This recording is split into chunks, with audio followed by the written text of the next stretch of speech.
You guys ready to record the new episode? Algie? Mikey? Oh, sorry, yeah. Well, Mikey and I, we were kind of theorizing. What if there was another world out there, somewhere like the multiverse, where we were named after a different flavor of Mountain Dew? Like, instead of Team Voltage, we were like Team Code Red. Baja Blast! No!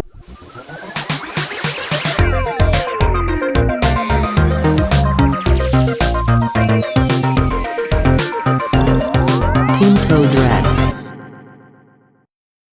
And welcome back to Team Code Red on Air, the one and only podcast in this universe where we talk about everything, everywhere, all at once. But that's not usually what we say, because that was a movie title reference, and if you got the reference, you know that today we're going to be talking all about the multiverse. And so, of course, today I am your usual Leaf, known as Mixed Code Red, joined by Ryan, also known as Incarone, Connor, known as Spooky Bro, and since they only exist in this universe, Azrael, the Demonic Void. So, the universe, or I guess the multiverse, as a concept, it's pretty simple. It's literally just the theory that there are other universes. It's not something super crazy. I don't know if I necessarily believe it. I'd like to believe it. I think it would be awesome. But we're not talking about if we think the multiverse is real. We're talking about the way it's used in media. The good ways, the bad ways, the lazy ways. The good places. And the good place. Oh, I love the good place. And we're just gonna talk all about it, the different ways it's used, how it can be so cool, and I'm gonna rant about how it can also be used for super lazy cash grabbing money. And Connor might argue with me about it. We'll find out. Woo! Let's go. Yeah, the one thing that the viewers tune in to TCR On Air for is the arguments, the heated debates. Okay, no, they don't. They actually tune in because they like the sound of Connor's voice. That is true. That was that one person did say that. It is true. It was me, Dio. Anyway, so first, unless anyone just wants to get started and share their special thoughts on the multiverse, figured we could just talk about some really good uses because there's been a very heavy surplus of multiverse-related media in the past couple years. So if anyone wants to share their favorites, they could. If anyone just wants to be like, I love the multiverse, speak now or forever hold your peace. As per the list, I'm not allowed to consume any form of media ever. Have you mentioned the list on the podcast before? I have. I think it was only an anime podcast, but for as a refresher, I'm god awful at watching shows and movies. So I have something that I have dubbed the list, trademark, and it just has shows and movies that I found, I guess. People just suggest movies and shows, and I'm like, okay, I'll just put this on the list and I'll deal with it later. So, I don't know, so some of them probably aren't family friendly, if you will. Fair enough. What about you, Az? What was the question? Best movie or show or whatever that's used the multiverse, or just best multiverse related media you've seen in the last few years. Probably anything related to the different Earths in the DC comics or just animated shows. So in DC, it's never called the multiverse. I think the only people that really call it the multiverse are Doctor Strange and John Constantine, or not Doctor Strange. Sorry, Mr. Doctor Fate. Dr. Fate, you got it. Dr. Fate. I always confuse those two. I'm a little unhinged. But but yeah, in DC they do some really good kind of multiverse things where it's not really multiverse, it's just different versions of Earth. They call it Elseworlds. That's what they call it. Yeah. I don't consume enough of the DC comics to actually know what it's called, but basically it's just, instead of it being a cash grab, it's just a way to make it so that old stories in DC can exist in canon without any stupid arguing of that's not canon or this is canon or whatever. Yeah, they did that really big event recently where they were just like everything is canon. Yeah. So like Batman and the Teenage Mutant Ninja Turtles, canon. Good. But yeah, DC is like probably one of the ones that does it the best, and it's not some dumb cash grab. It's just a way to explain why there's different things going on all at once. I wonder. I want to see if they did it like I can't remember if they did it first because I know that they popped off with the Crisis on Infinite Earths back in like the 90s. It was 80s. 1985 was when they did Crisis on Infinite Earths. But I don't know if that was before Marvel did their first Marvel's first multiverse event. I don't know. Not totally sure. If you Google it, apparently the multiverse first debuted in Avengers 85 from February 1971. So I don't know, but that doesn't necessarily mean that was their first big event because I don't remember. I thought it was Secret Wars, but I also haven't read Marvel comics extensively, so I'm just talking out of my booty hole right now. Your poopy bum bum, if you will. No, and this is no, I don't want to. Was there anything else, As? Because you and I saw pretty cool. You and I have seen like the most recent multiverse movies together. Yeah, so it was, what is it? I keep on forgetting how to say the title properly. Everything Everywhere All at Once. That one was also really good because it just, the way that it all worked and the way that everything just connected together eventually, just, it was so satisfying and it made the most amount of sense out of any multiversal thing. And everything was just connected. It wasn't like, oh yeah, we're just going to skip over this detail that was mentioned earlier because it's not that big of a deal. The smallest detail was later used in a later part of the movie, and I thought that was just really cool because it made everything make sense. Everything, everywhere made sense, all at once, constant. It was really yeah. You get it? You guys get it? Hey, shut up, God. It was a really, really good movie, and it definitely deserved all the hype and praise it got because it was like after so many Marvel projects that have like done their own, like they all keep trying to do multiverse, but keep doing different rule sets that for me as a story person annoy me. So to see that where it was like it was about the multiverse, but not like it was an original IP, so it wasn't like this is the multiverse, so that way we can have multiple people that you know and get your money. It was these people that you might know, but the story wasn't about that. It was about the deeper messages about like family and all that stuff, and like it was just beautiful. Like it had people crying over a scene with two rocks with googly eyes, and that is a feat. No, it's a rock. You just said it was a rock. My bad. Sorry.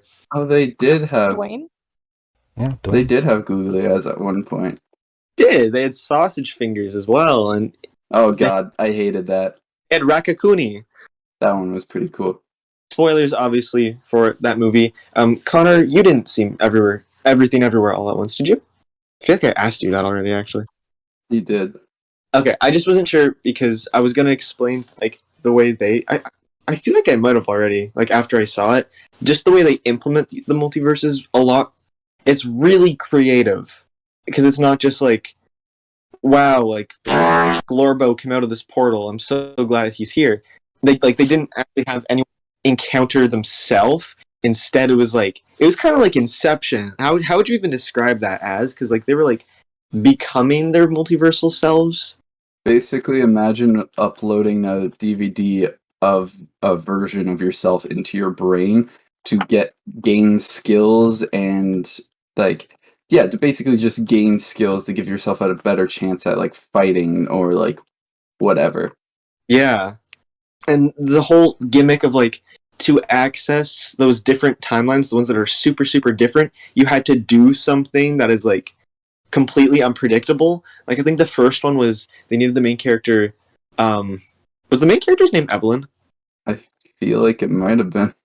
I think so. And they're like, Evelyn, you need to swap your shoes. And she was so confused, like, what?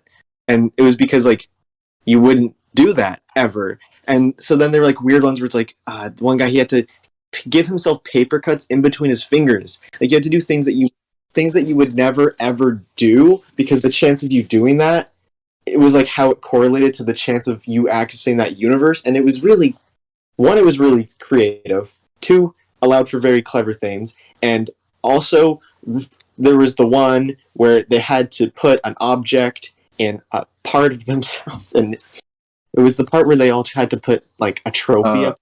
Yeah, it's where Yeah. Evelyn was fighting a bunch of people, and this one guy had to like jump on top of a trophy or like just an award, and shove it up his you know what, and Evelyn had to like fight him while preventing him from shoving this thing up where the sun don't shine. The sun don't shine. I don't know how to speak apparently. It wasn't just one guy too, it was two dudes who were fighting to stick a trophy up their butt. Yeah, it started off with one guy and then it was two dudes doing it, and then it was just insane. And there was one where like she had to break her arm or something, I think, or someone had to break her arm. Yeah. And the main villain in that story was just so OP. It's insanely impressive on how they managed to make a villain OP and still have a story that isn't like, and like not use any reasonings to like stop the villain. Like there was no like, oh, they have one weakness. Oh, they have this. No, the villain had no weaknesses and was one of the strongest beings in these multiverses, and was still stopped without some bullshit stuff. They also deserve major props for making a bagel a cosmic force and not having it be completely ridiculous. What? No, that was completely ridiculous, but really funny. No, I bagel. can't even remember what like the reasoning for it being a bagel was. It was something. It was some metaphor about an everything bagel. Oh yeah, the villain was like, I was wondering what would happen if you took everything and put it on top of a bagel, because everything bagels don't have everything on it. So I decided to do that, and then I created this. And it was pretty dope. Black hole. It's just a bagel that was like cosmically powerful. I don't know. I'm gonna have to rewatch that movie. Same.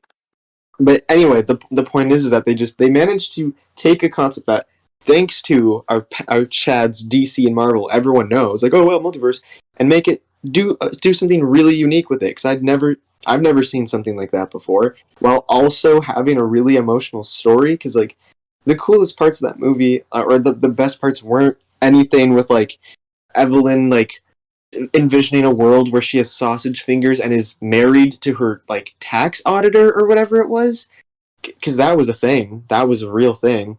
It was like it was the parts of it that were about love and family. Because the one line where her husband, in the universe where they never got married, where he says, in another universe or in another life, I would have loved to just do laundry and taxes with you.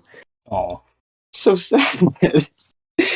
Because in like the main world, she like kind of resents him because that's all they do is laundry and taxes, and she's miserable. But in the other universe, that's all he wanted. And he had everything in that one universe too.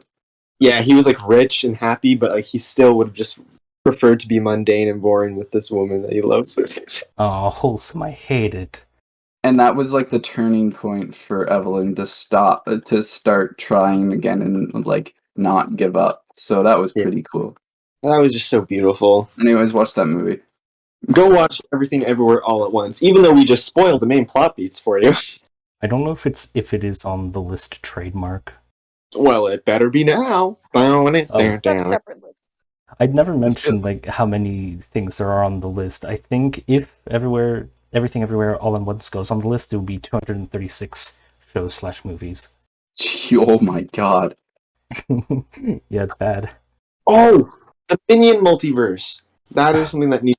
Just kidding. That's not a thing. The Morbius multiverse. Morbius has his own multiverse specifically, even though he's part of Marvel. Thank you for saying that, because once we get to talking about bad uses, it's gonna be Morbin time, folks. It's gonna be Morbin time, because god damn, that movie was so good. Guys, go watch Morbius. Don't do it. It's a trap. Yeah, I guess there was multiverse stuff in Morbius, wasn't there? yeah, Yeah, was- with like the Vulture. arguably the worst part, but we're still talking about good multiverses, so we'll get to Morbi. Don't worry. I really like the way it's used in Invincible, because if you're new around these parts, I really like the superhero Invincible. I love the show, and I'm at the time of recording this about 8 volumes into the comic, and it's very, very cool. And the way they do the multiverse is the way it's meant to be, a creative tool to explore things like, what if this was different, blah blah blah blah. But like, I don't know, they even take it a step further, and so I'm really excited to see how they're gonna adapt it, because where I am in the comics is like season 3 stuff. I'm pretty sure like what it will be for the show, and the creators already confirmed that they've got a villain coming up who in the comics is known for doing some multiverse jibble jabble with our good boy Mark Grayson, and I'm very excited to see that, because everything with that whole plot line is super well written in the comics and was so like thrilling to read. Like it's crazy. I don't know. I kind of want to spoil a little, but I won't. I can't wait to see the Jibble Jabbler in Invincible. Oh, you're gonna love him. I'm pretty sure they're retconning that name though. I think it's gonna be like Angst Evie or something. But, yeah, in the comics, he's absolutely called the Jibble Jabbler. If you don't believe me, go buy the comics and prove me wrong. Now listen, according to the multiverse theory, there's a universe where that villain's name is the Jibble Jabbler. So, but no, it's really very, very cool. So I'm excited to see how that villain is done on the screen, because he was just super fun to read about.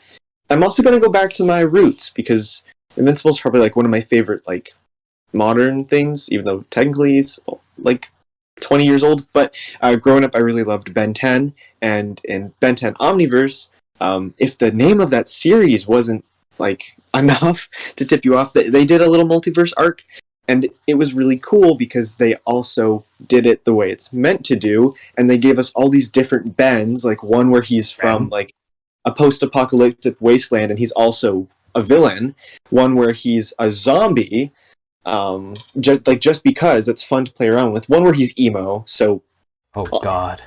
but he kind of looked like that version of Ben. Kind of looked like Connor. I'm gonna pull a picture. Come on. Listen, I'm gonna send you this picture, and he doesn't totally look like Connor, but now that I've said that, I can't shake it. Why do I look like every cartoon emo ever? Oh. I don't really see it. It's just I because see it a little. If I tried, Oh, I could no. look like that. I can't. Yeah, I don't. I definitely don't remember what he was called. But Probably Ben. Ben gets funnier every time. Anyway, then there was also like Bad Ben, and he literally was just Ben with black hair, and he was just so mean. And they also had like Gwen 10, because they did that in the original series too. They just did one-off episodes where it was like, what if Gwen had the Omnitrix? And so they did that. They brought her back for Omniverse. They had Ben 23, which was like the most ridiculous thing ever, because it was basically if Ben 10 was Justin Bieber. That's what he made me think of as a kid. He was just like rich. Yeah, Ben 23, I remember. Yeah, and he had For some all reason. Sorry. No, go ahead. I was so confused when you said that. I was like, what the hell are you talking about? Like Ben 23? Like what? I remember And- him. He was annoying. Well, I mean, He was he, really annoying. it was but a that good was the- episode, though. Yeah. He was really, I don't know, and all his aliens were blue and gold, just inexplicably.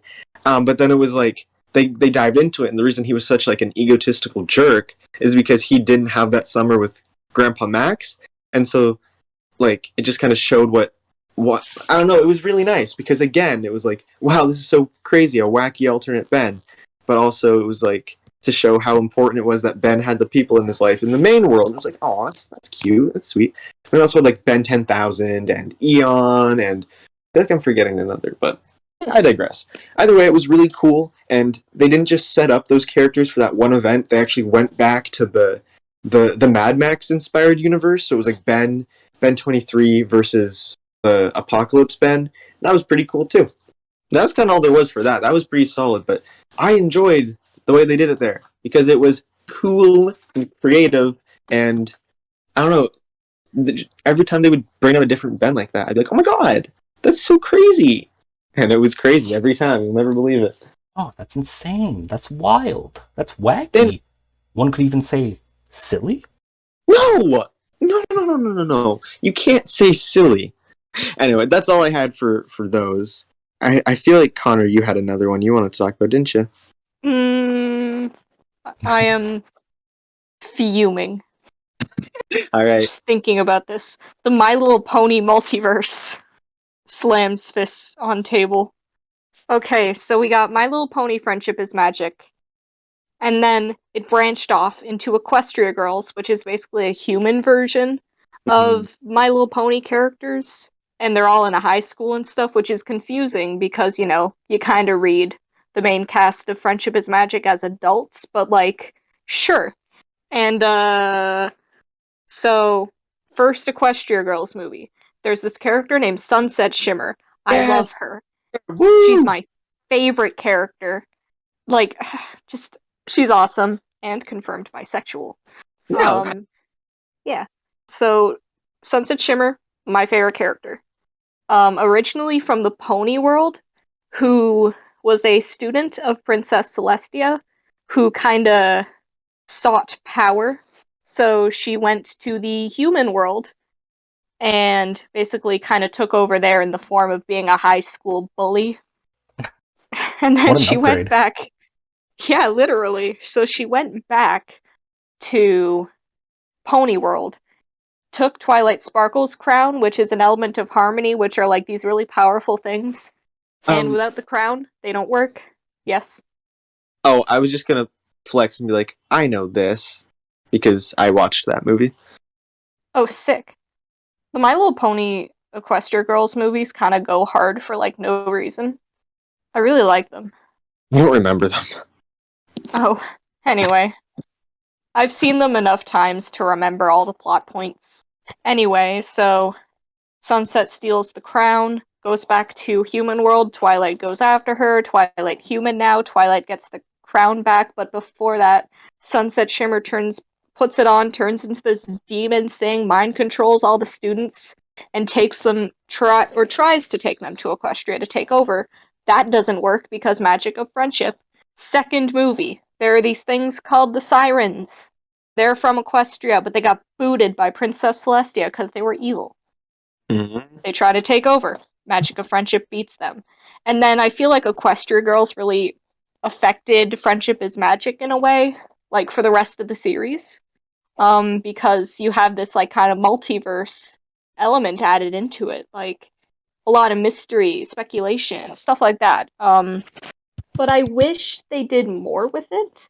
Like it was always there, but Friendship is Magic largely ignored it for the most part, except for adding that whole possibility in there, and then Equestria Girls basically thrived off of the multiverse stuff. It's like My Little Pony's What If. Ah, yeah, there we go. Now you're speaking my language. Yeah. So, English? Yeah. funny. So, there was this, Equestria Girls special where, so of course, like, there's counterparts for Equestria Girls, like, human main 6.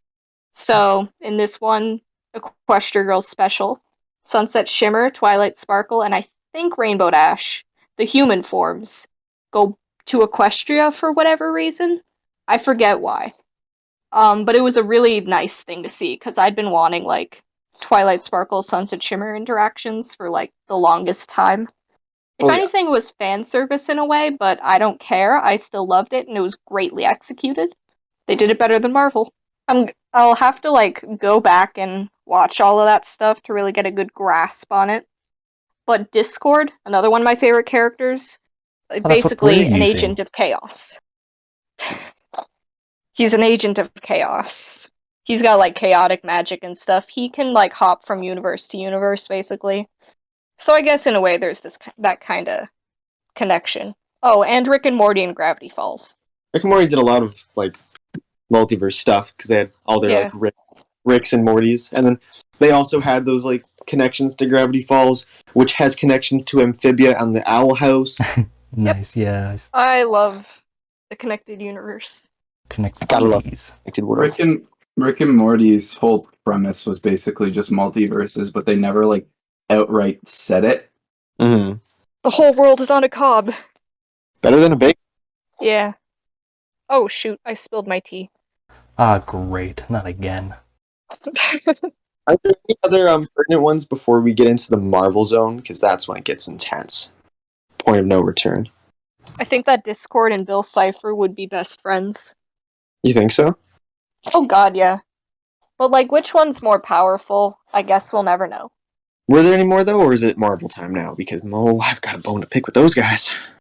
Yeah, I think it's Marvel time. I've got a bone to pick as well. Sweet. I've got a nose to pick. Yours. Yeah, well, I have teeth Stay to away pick. from my nose. Before I start to slander Marvel, because I really just don't like the way they have been doing multiverse, and I'm going to give Sony a lot more of a punch to the noggin, because I think they're even worse, I will say that there have been some things that they've done that I've really liked. Like, I liked how they did it in Loki, and I liked how they did it in What If. That's all I have. That's all the praise I can give them. This is not MCU, but it's Venom, so it counts. I really liked at the end of the Venom movie where he ends up in MCU land, but then he leaves immediately after. I hated that. Okay, boom. Perfect conflict first, Connor. I didn't like that. Any of it. Oh, well, cry about it. I just like a little bit of fan service when it's done right. And that's the problem, is that they didn't do it right, in my opinion. They had it right in the first, they had it right in the first bit. I was hyped. And then, what was it, No Way Home? Yeah. Yeah, No Way Home. He gets immediately sent back. And I hated that. I wanted him to stick around. I really liked the part in the Venom movie when he said it's Venoming time. This is Venom time. Really good. Yeah, I hated that entire bit. Again, I don't want to start going to the slander, but you know what? I'll go back into it later because it made no sense. They did that whole thing of setting up Venom going into the MCU, which I guess is Earth 616, and then they just withdrew him immediately. But because of what they set up in No Way Home as to why people were coming in, it didn't make sense that he was there. And then when they sent him back, it still didn't make sense because he left a part of himself. Why did that not go back too? Venom works in mysterious ways. Venom works in the ways that allow them to make money the most. And also, I'd like to see how they try to justify that. I'm not a fan of that. I don't care about any other Eddie Brock except the Sony one. I love him. No, the one who prayed to God to kill Peter Parker, he was based. Oh, that was me. Oh. Yeah, I'll dive into my thoughts on No Way Home after, but I did really like What If and Loki, and the reason I liked them better than No Way Home and Doctor Strange was just because the rules were simple and they made sense. My main flaw is that just every time they do a multiverse project, they seem to be operating under different rule sets, but they're using similar words. Because in Loki and What If, it all made sense that it happened as well. Because Loki happens directly because of Endgame, which is when the Avengers, they went back in time to try and get the Infinity Stones. They accidentally let Loki escape with one, and that Loki is the one that gets captured in the Loki show, and even though that show is technically time travel, which Marvel could have just tried to separate from the multiverse if they wanted, they didn't. They intentionally said that it is just multiverse. He gets taken by the TVA, who make sure that they delete any timeline that is branching off from the regular timeline, so the 616. Any timeline that does something different that would end up in a different way gets destroyed. And it's cool. It's a cool premise. And then at the end, Loki and his girl self, Sylvie, that was also weird because Loki's gender fluid. So they handled that badly, but that's a different conversation. They kill He Who Remains, and then they unleash the multiverse in the version of the multiverse that they establish, which is that every universe is just all the different universes have a branching point, so they all started the same, but something happened that made them different. And they took that theme and carried it to What If. So right now, went from Endgame to Loki to What If. All the rules were the same. It all made sense. And so in What If, every episode, we understand why it's different. The Captain Carter one was because one small thing changed, so it was Peggy, not Steve. Even the Guardians of the Galaxy one, where Star-Lord was King T'Challa, that one made sense. They explained it. All of them did. I loved that. The Infinity Ultron one was so cool. Also, the one where all the Avengers die before they can form, that was also cool. And so What If was like peak, because one, the rules made sense. They were following the rules that they set up, but they were also using it to explore fun, different versions of stuff. Like, they even did What If Zombies, and that's fun. That's really cool. That They was didn't fan execute it service. well. The whole Yeah. thing was fan service. Who was, like... No, like I'd say the Supreme zombies Strength. one though was 100% like they only did it just to make people happy. The rest Yeah. of What If was like a little fun like thing to explore, and a lot of those What If episodes weren't like actual comics, but like the zombies one was like to please the comics fan. Well, not even, because they're making a spin-off show for the zombies. I think they just like zombies. Who doesn't? Many I people don't know. like Probably. me. Me. I don't Ren. watch Dead, but I would have just said the name of a Walking Dead character who dies. But I even think that Supreme Strange was definitely fan service, but only catering to me. Yeah, they made it specifically for you. They were like, okay, how do we make a What If episode that'll make Connor from TCR On Air happy? happy. I don't know. Have him become more emo, I guess. What? No, it's not that. Okay, it's like I just think he's neat. Okay. Cool. Yeah, okay, buddy. That Doctor one, Strange is one of my favorite characters. because you think he's I hot. just, yeah. Thanks for holding yourself accountable.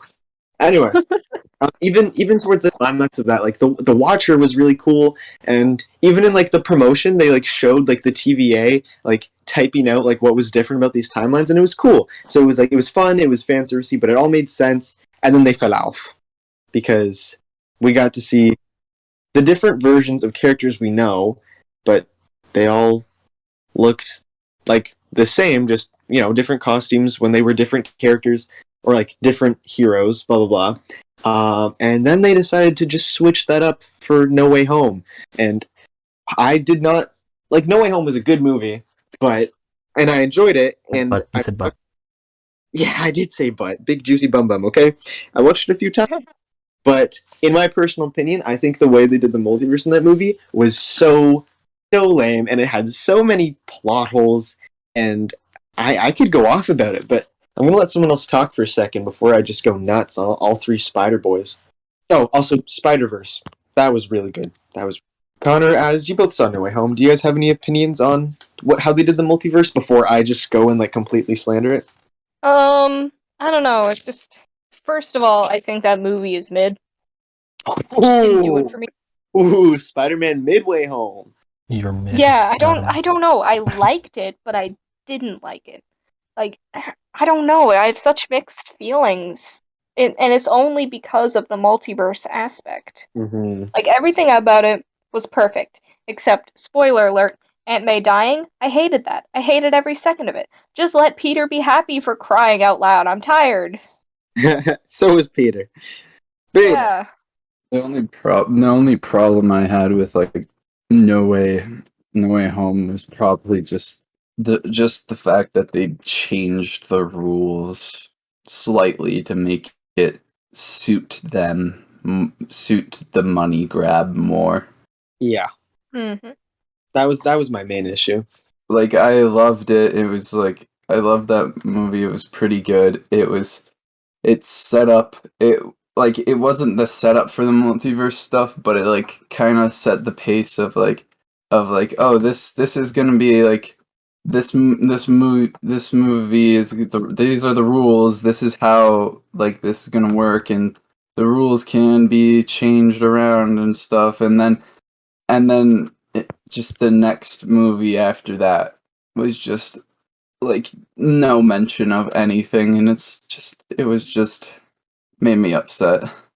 Yeah, I was I was admittedly very underwhelmed coming out of the theater. I was sitting there in the theater with the person I saw it with, and I was just like, huh, because I wasn't like.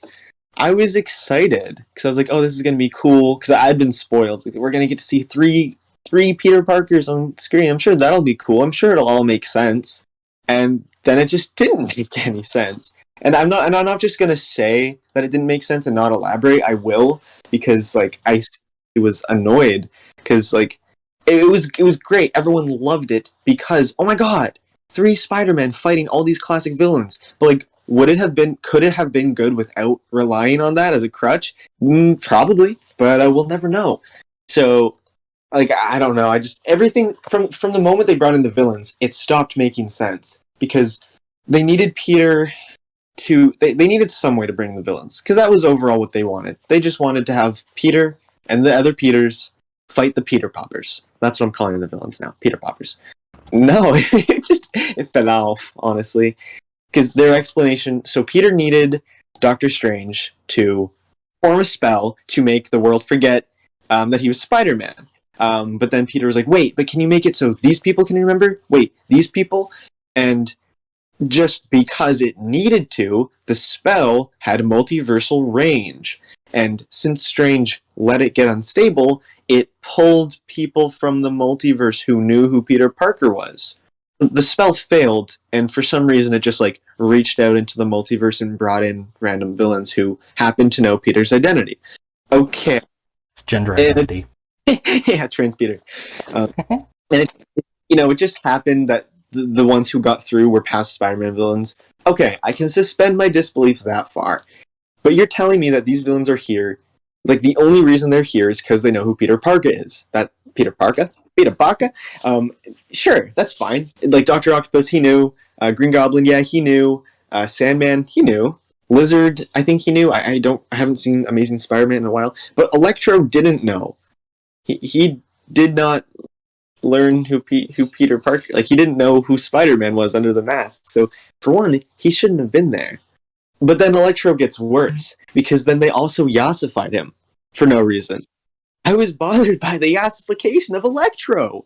I liked it. What is this yassification? It was done to make him more enjoyable to watch. They made him not blue. Enjoyable. He always was enjoyable to watch. Just like he was ugly and blue. Yassified a little. Yeah, but like they did the worst thing ever. They did the worst thing, which is where they comment on the fact that his appearance drastically changed, but didn't explain it. So they go, "Hey, Max, didn't you used to have crooked teeth and like you were balding? How do you have a full head of hair and normal teeth?" I don't know. Multiverse. That made me so cheap. And then he's also not blue anymore because multiverse. Okay, but one thing I thought was really cool was like when he used his powers, he got the little mask from his original design in the comics. That was really cool. It was cool. That was dope. I will agree. But otherwise, I was just like, dude, like really? And then the other Peters coming in was, I guess, the same. Because they were just kind of already kicking around in 616. And they came into the story once it was necessary, and they were cool to see, obviously, because they were older, more mature. But like, that was all.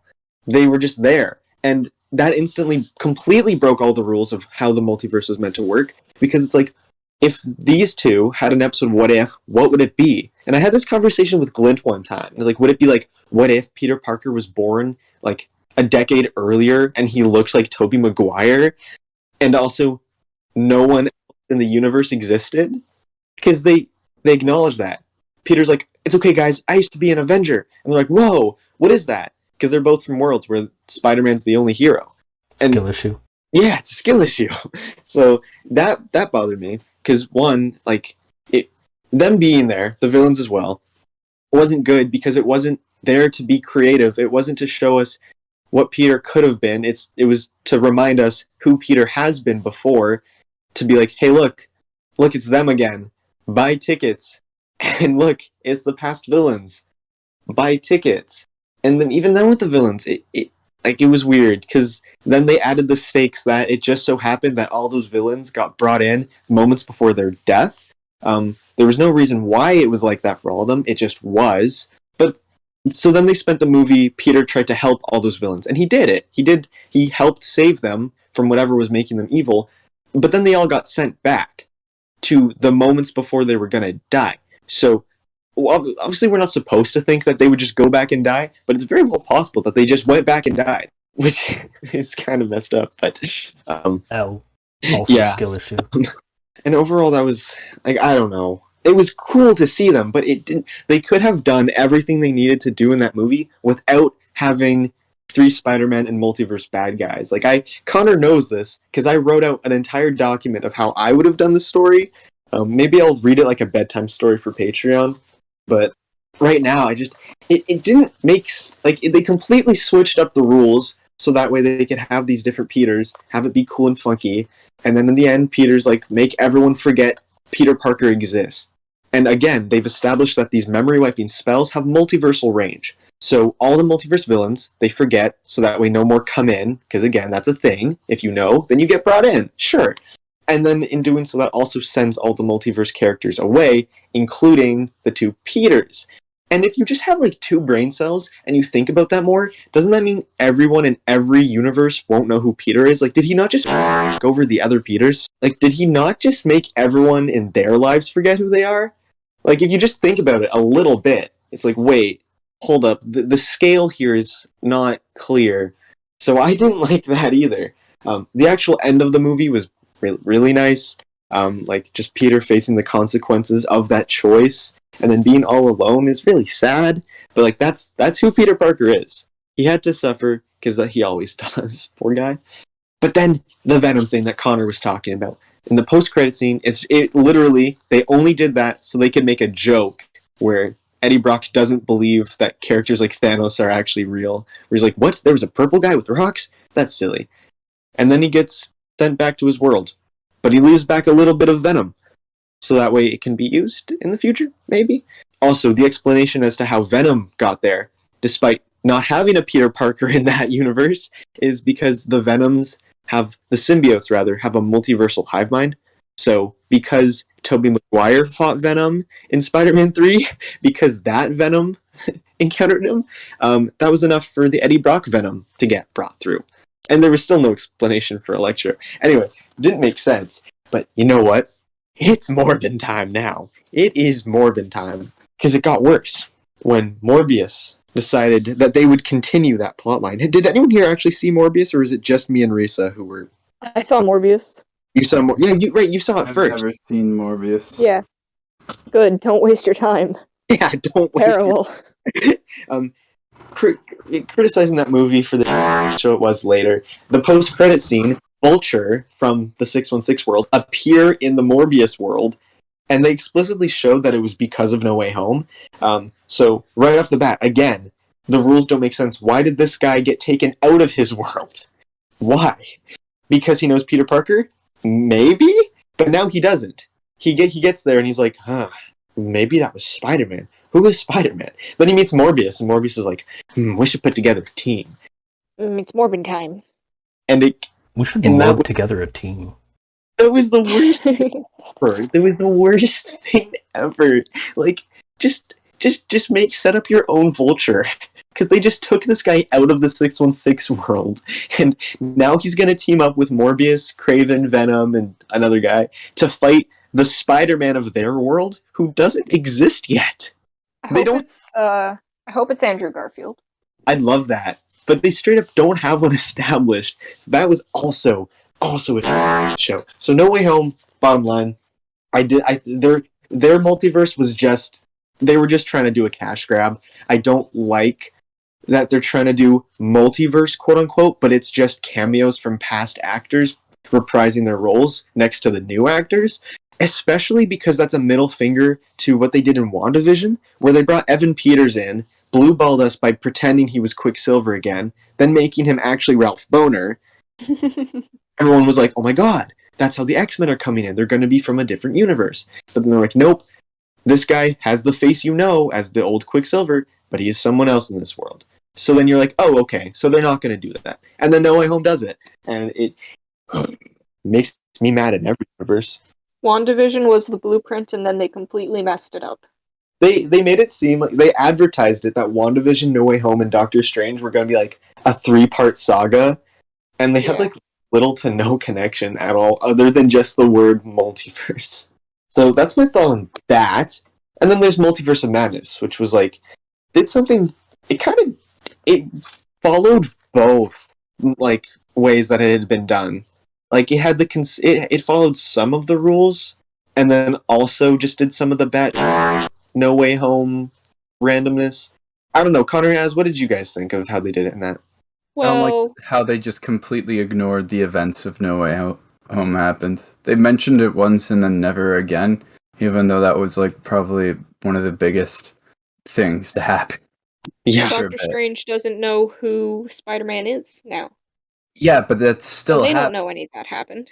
No, they know who Spider-Man is. They don't know who Peter Parker is. Oh, yeah.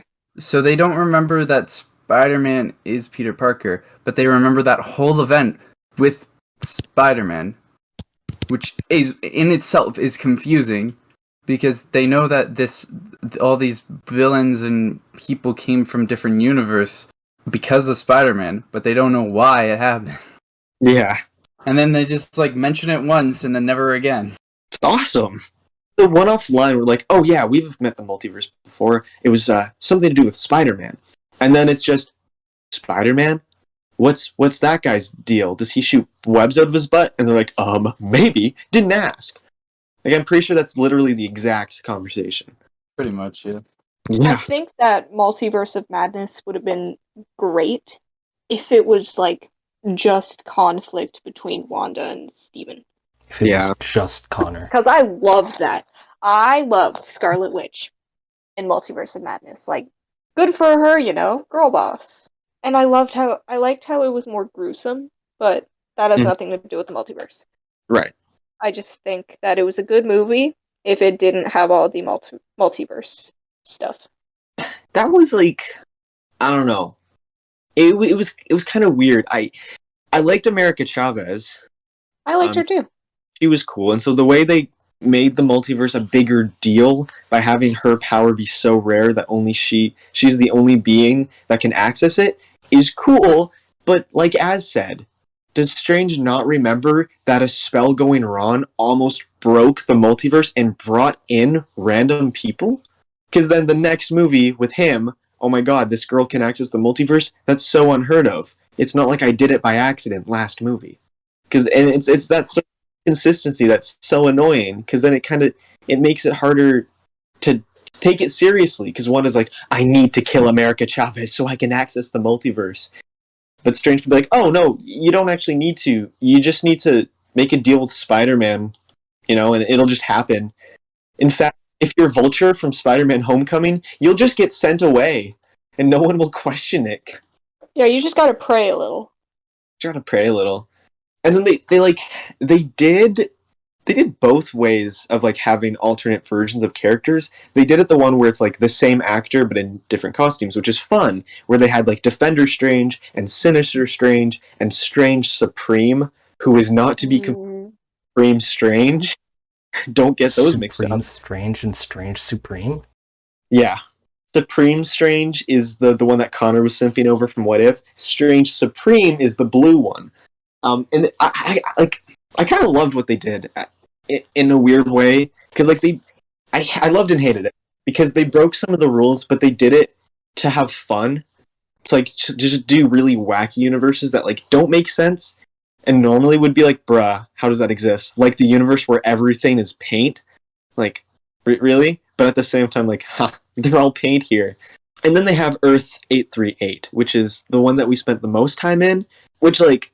It did both of those things. It like made sense. It was like, so why is this world so different? Why is there the Illuminati and no Avengers? We actually know why. It's because in that world, Tony Stark didn't screw up Ultron, so then he and the Avengers just retired, and the Illuminati is just the heroes that wanted to keep going. Alright, that makes sense. Why does red mean go in this universe? What? That's the universe where the light turns red, and that's red means go. in that Oh universe. yeah. I don't know, just for fun. Built different. Yeah, Why not? exactly. For fun, exactly. And then like also Professor Xavier's there, so mutants exist. And then Black Bolt's there, so Inhumans exist. And then Reed Richards is there, and he's John Krasinski. Cool. Okay. People wanted that. Who else was there? Captain Marvel. Captain Carter. Yeah, Captain Marvel and Captain Carter, who were both different characters. And it's like, whoa, Captain Carter, we met her before. But in her world, it was a lot different. So it was like they kind of just threw a whole bunch of stuff into that world, but it was like fun to watch. Yeah, I liked that part a lot. But then, spoiler alert again, they all died. I was And then very upset. And then it instantly stopped making sense again because for some reason in this world, Wanda has her kids. Not this, and she only had kids because of WandaVision, which happened because of Infinity War. But in this world, they killed Thanos and stopped Infinity War. And also, they have Ultron being good, which means Vision never happened. So who did she have the kids with? You see where the issues start to pile up. I Yeah. don't get it. Oh, okay. Let me break it down for you. Starts breakdancing. Break down. Wait. Wait a minute. I just remembered there's technically a multiverse in JoJo's Bizarre Adventure. Oh boy. Do you want to talk about it now? If you're done with MCU stuff. I think I'm just about. I feel like I'm forgetting something. Just take a moment, sit on it. Okay. I put a cactus in your seat. No! So, nothing? Well, I kind of cover all the ones that have done multiverse so far, I think. But Yeah. the best ones were What If and Loki, and Doctor Strange doesn't get as much slack because at least they didn't bring back past actors. All the ones they used, like Charles Xavier and Black Bolt, it was it was okay that we got to see them. It's weird when you think about it and what it means for the main world, but you know what? It was still fun. Sam Raimi clearly had a lot of fun. I think my favorite part was the variant Doctor Stranges, though. They were cool. Yeah, I agree. Yeah, that's kind of it, honestly. And the one thing I do like, despite how much, like, No Way Home veering off the path really cheesed me, the fact what they're trying to do with Kang makes me very excited, because that is really creative, to have this villain set up, like, really early, but every time we're going to see him for the next few years, it's going to be a different version of him. And that's going to be, I think that opens up so many possibilities. And that is cool. That I like. Good job, Marvel, on that. But No Way Home? No. Subscribe to Patreon if you want to hear my version. And then I crawl into my cave. Not again. Alright, Ryan, do you care about spoilers? For what? Part 6 and 7 of JoJo's Bizarre Adventure? Oh, I mean, I know the whole thing. Alright, cool. So, Part 6, Stone Ocean of JoJo's Bizarre Adventure. Basically, there's this dude named Poochie. I don't know exactly what his stand does, it's very confusing, but it's like, he resets the universe at the end of Part 6. Which makes sense because Araki had kind of done everything he could do in 6 parts. And you had to continue on JoJo, you can't just go without JoJo. So, the universe resets, Jotaro dies, Jolene dies, the cast of Part 6 dies, they're dead, and so is the rest of the universe. Damn! Yep. The universe wiped. What's Part 7? Cowboys. Cowboys in the 1800s. Right, because they kind of like, they reset the universe, don't they? Yep. Yeah. So it starts over again, and instead of like being a British rich boy, Jonathan is instead British? named Johnny and is a cowboy. So Araki really likes westerns. Yeah. Which is pretty fair. Western stuff's pretty cool, you know, cowboys. Cow pretty fellas. cool. I have not read Part 7 yet. And then there's Part 8, which is Josuke. Oi, Just Josuke. different universe. And, like, some of the characters are still named the same thing, but they're, like, different, you know? So there's, like, a Yoshikage Kira, but he's a completely different character. His stand works differently as well, right? Yeah. I don't remember either. I'll have to read Part 8, because God knows when it will be animated. I'm looking at you, Netflix.